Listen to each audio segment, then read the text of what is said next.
with that, I'll begin our agenda for the conference by talking a little bit about IEM. If I could have the next slide, please. So, as I mentioned, it really is what you'll, I hope, take away from this conference and our discussion this morning is that it's not just one person. What we've been able to do in IEM to, attract both ATP Bio, the ERC, as well as to respond to COVID and to build out our ability is really, we built a team. And so this team is growing, and it's really, again, it's my privilege to work with these people, a very accomplished group. And I'm going to introduce them as we go through the slides, and you'll see at each layer or pillar, if you will, of IEM, how they are contributing and bringing their leadership and vision to what we're trying to do. So you can read their names here, but you'll also, I will be introducing them, and they will be introducing themselves in some cases a little bit later in the slides. So next slide, please. The other thing that I'd like to celebrate here is just an incredible staff. This team has allowed IEM to do wonderful things that you have already started to hear about, but we really have gelled as a team over the last couple of years, led by our administrator, Stephanie Scott, but also we have senior editor and project manager, Mike Lottie, who's been instrumental in writing some of these larger grants that you're going to hear about. Ken Rosen, who has been key in putting together our Inspire conference and also helping with the professional education outreach. Teresa, who helps me every day in so many ways. Bo Connolly, who is working in strategic research initiatives, working directly with Dave Odie, as well as Mike Lottie. Ellie Gardner, who's been wonderful in putting together events, as well as helping us with our new webpage, which I invite you again to visit. Hannah, who's been working directly with Stephanie and also with Ken on some of our clinical immersion and other activities. And Bai, who's done a wonderful job with graphic design. She's a student intern, and the annual conference program book is actually her work. So again, I would encourage you to take a look at that. Next slide, please. So this organizational chart, I have to admit, earlier in my career, looking at org charts was something that I frankly shied away from and had no interest in whatsoever.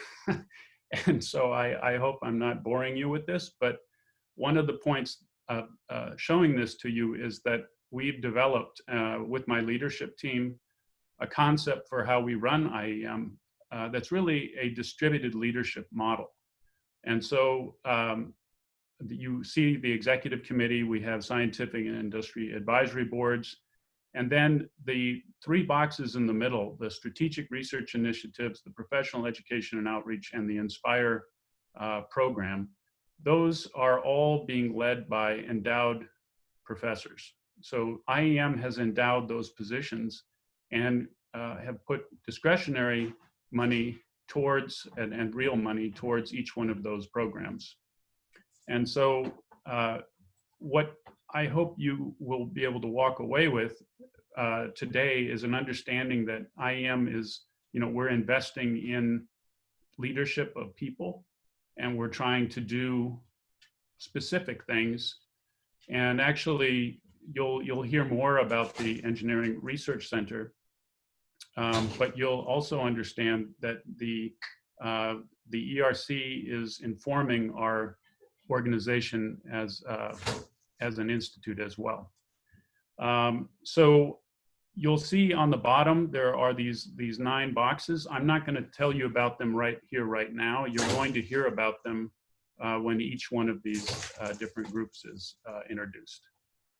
Next slide, please.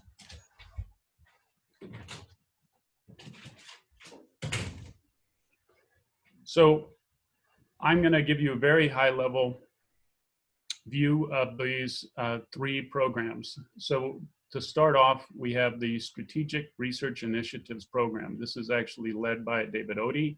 He's going to introduce this in far greater detail here in just a little bit. And the concept is really the development of scientific centers of excellence.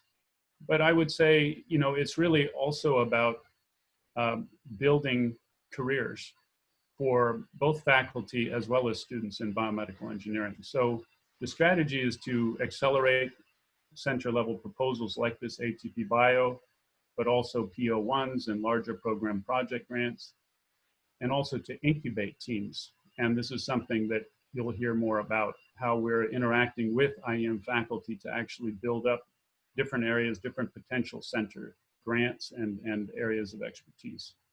But we're also supporting and developing the next generation of student leadership through our doctoral fellow program.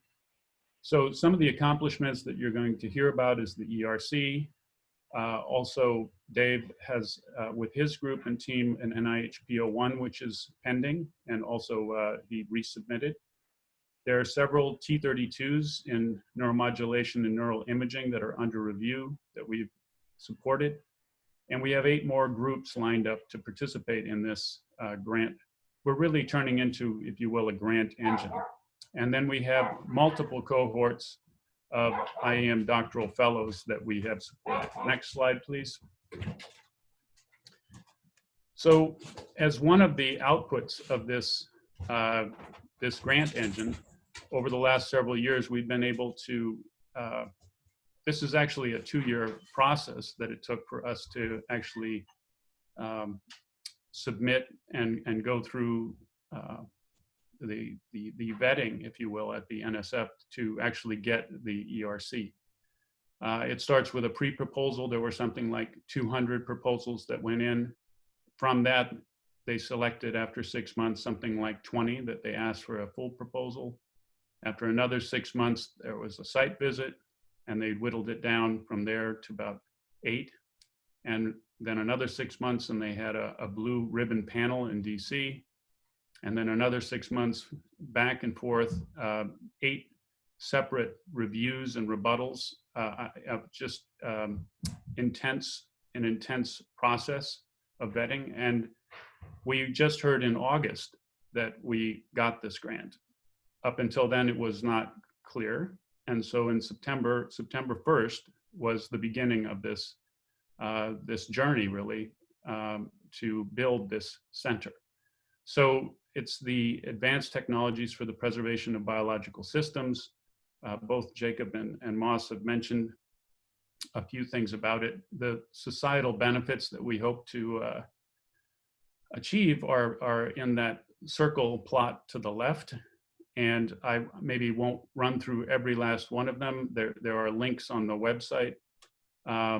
We have 4 different institutions that we're working with. So the administrative head, but we're really in collaboration with MGH. So this will be the first ERC that actually is in a hospital. It's actually in 2 hospitals because IEM is also in the medical school and the hospital here. And we also have in the University of California, both Riverside as well as Cal Berkeley participating. You can see our faculty from all over, both engineering, the medical school, business, education, as well as ethics and law that are participating here at the University of Minnesota. They are part of multiple pillars that are building out this engineering research center. So you have a research pillar, but you also have an engineering workforce development pillar, you have a culture of inclusion pillar, and you have an innovation ecosystem pillar. And what's been really interesting, and you'll hear this in my slides and others, is that this process, the 2-year process of putting together this center, has really taught all of us about what it is to do team science. And this concept of team science is really something that comes from the national academies. And so this is really the future, in some sense, of science and engineering and research and innovation in the United States, based on what the National Academy believes. And so the process of going through this really is teaching us what it is to do our job better, if you will. And IEM is really uniquely positioned now, not just to help foster ATP Bio, but I think to foster team science, especially in the biomedical realm. So it's a really, really exciting time for us to build the center, and also for the center to be part of IEM, and to also, in some sense, they're leveraging each other. IEM is leveraging ATP Bio and vice versa. Next slide, please. So one of the other things that we do is we have distinguished lectureships. And so we've had the Otto Schmidt Distinguished Lecture for many years now, many distinguished speakers there on the left who participated. Last year we had Lori Seton, and this year we have Gordana Bunchek-Novakovic, and she will be giving this lecture on October 13th. So please do stay tuned. You will be getting reminders from IEM about this. She's also highly accomplished National Academy level scientist, and she's in the regenerative medicine area. And we're really, really excited to have Gordana visit with us, even though it'll be, again, virtual this year. Next slide, please. So the second program that we have, and now this is where you're going to begin to hear this overlap between ATP Bio and IEM, is professional education and outreach. But in some sense, this is like a pillar. So strategic research initiatives that as run by David Odie, you could think of that maybe as like a research pillar, if you will, from an ERC. And here you have professional education and outreach. This is a little bit like engineering workforce development in an ERC. And this is led by Paul Izio, and you'll be hearing more from him a little bit later in the program. And here the mission is to provide biomedical engineering connection to industry partners, clinicians, and the University of Minnesota community, more broadly, meaning engineers and clinicians.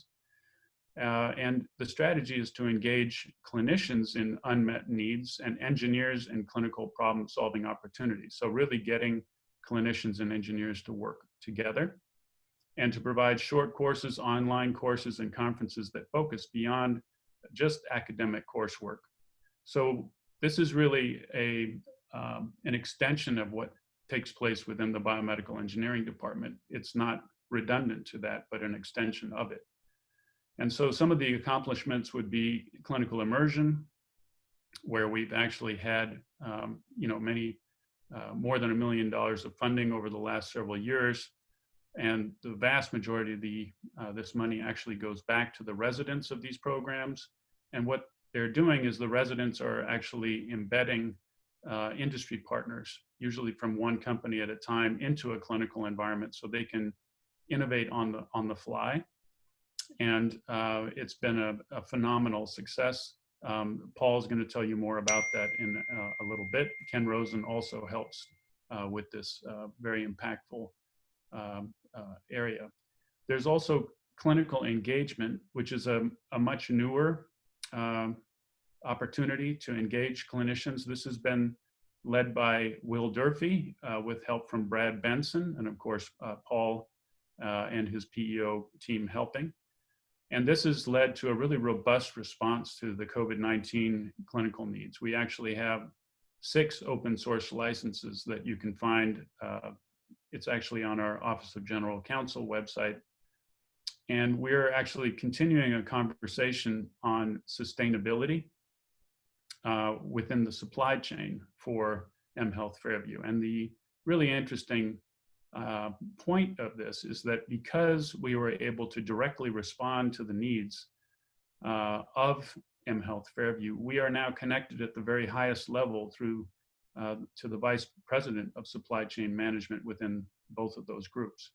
And this, I think, is going to lead to some really unique opportunities in the future as we try to cut down, the redundancy, the waste, and really focus on what's really needed in the supply chain, so that we can actually have a sustainable future in medicine and beyond. So lastly, education, symposiums, seminars, and meetings. Paul is famous for his short courses. His cardiac short course has been well attended for years now. We have an online learning, multiple modules, which are, we haven't advertised as much as we could, but we are beginning to get all of these things up on our website. The Bakken Symposium is actually a collaborative effort with the Department of Surgery that's been wonderful for many years now, that Paul has led with his colleagues. And then, of course, the Design of Medical Devices Conference and what we are now calling our IEM Innovation Week, which also includes neuromodulation and biosci-tech and many symposia in April. This is something that we are continuing to build out. And then also increased interaction with departmental grand rounds. And there's one nice example in surgery where Paul and Dave and I visited, but we're looking to do that across many other departments in the medical school. Next slide, please. So these are just really images of what I've already said in words. The clinical immersion there you see on the left, Ken Rosen and Hannah and others of the staff, back when we were actually in a physical place. This is actually up in our Mayo offices. They're able to gather around. They have a conference room. They can eat together. They can innovate together. They have a whiteboard to work together. And they can also go directly then to the surgical departments and into the ORs and see how devices are being used. On the right, you see clinical engagement, especially for COVID, and there are, you know, PPEs, the gowns, the masks, particulate. There's a testing booth you can see on the bottom right that Chris Hogan helped to implement for Brad Benson. The Coventer from Art Erdman and Steve Johnson's group in MDC. And so these are just pictures of these fantastic stories that you're going to hear more about from Paul a little bit later. Next slide. So our final, you know, again, thinking about this in terms of the ERC informing IEM and IEM informing the ERC, the Inspire program was something that actually Ken Rosen and I started putting together some years ago now. But we have been really excited to have leadership from Rhonda Franklin and Chris Pinnell, and they've really taken over this program. If you look at what a pillar in ERC looks like, that might be similar to Inspire, that might be culture of inclusion. And so here the mission is to inspire students, especially from diverse backgrounds, to pursue future STEM careers that advance medicine and healthcare delivery. So the strategy is to engage with and prepare students and help their career development, and perform community outreach and engage with high school, middle school, and community college teachers.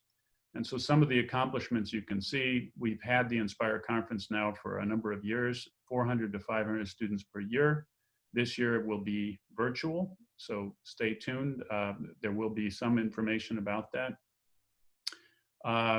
The mini medical school, this is actually something that Chris Pinnell had been participating in for some time. This year, for the first time, I believe, we were able to add high school students, and we had 80 of them participate, which was really wonderful. And there's a new concept of building a mini engineering school, which is new this year. Short courses is a work in progress. And we have, at least in concept, the idea that we're going to have a physical space on campus, which can be Inspire space, and we will have Inspire fellows and students that will be building this culture of inclusion on campus. And so then we're also trying to build and connect and not be redundant to other groups on campus that are already working on this, as well as beyond our campus. So LSAMP, NSF Includes, and other student groups. And you'll hear more from Rhonda and Chris a little bit later. Next slide, please. Rhonda and Chris are going to delve into this slide in much greater detail, but this, I think, what's impressive about what Rhonda and Chris have put together is they are really building this from the ground up, foundationally, how to do this. It's not just a one-off ad hoc approach. So they have very specific um, goals in terms of student preparation, their career development, how they engage the community, and then how to work with the teachers who can go back and then inspire the next group of students. So it's really a cycle. And I think I'm personally incredibly impressed with what they have done so far, and also what I think they're going to be able to do in the future. Next slide, please. So lastly, I'll just say a few words about innovation. This is actually an idea that we've been discussing with Art Erdman and Carla Pavone in MNCOR, so Bakken Medical Device Center and the MNCOR, as well as other collaborative entities on campus. And the concept is really to increase biomedical translation and commercialization at the University of Minnesota. And once again, I'm just mentioning how the ERC has taught us about, again, how you do team science, how you are impactful, how you can have societal impact in what you do. And so this would be like the innovation ecosystem pillar of an NSF ERC. So it hasn't, we have all the pieces here on campus, and we're having discussions, impactful discussions and strategic planning around this, but it is not, it's a work in progress. So if you go back to my org chart, which is also in our annual report, you'll see there is no innovation pillar or box yet, but we're really excited to work with all these groups to talk about this and to hopefully build something as a team again that could begin to do this. And I've got the university's startup pipeline there on the right. This is something that TechCom, Russ Strati and Kevin Anderson like to refer to. And I believe that we can actually be competitive in the biomedical space with some of the other campuses that we, compare ourselves to on the coast, especially if we can put all of these pieces together, because we are really impressive, not just in terms of our engineering and our medicine, but also the local environment for biomedical industry is unparalleled. Next slide, please. So with that, I'd like to thank you. This was a very overview from me, the director's perspective, but I would like to now hand it over to each of the leaders in our distributed leadership model, and they can tell you about what they're doing in effectively pillars, if you will, of the IEM. And so with that, I'll hand it over to David Odie.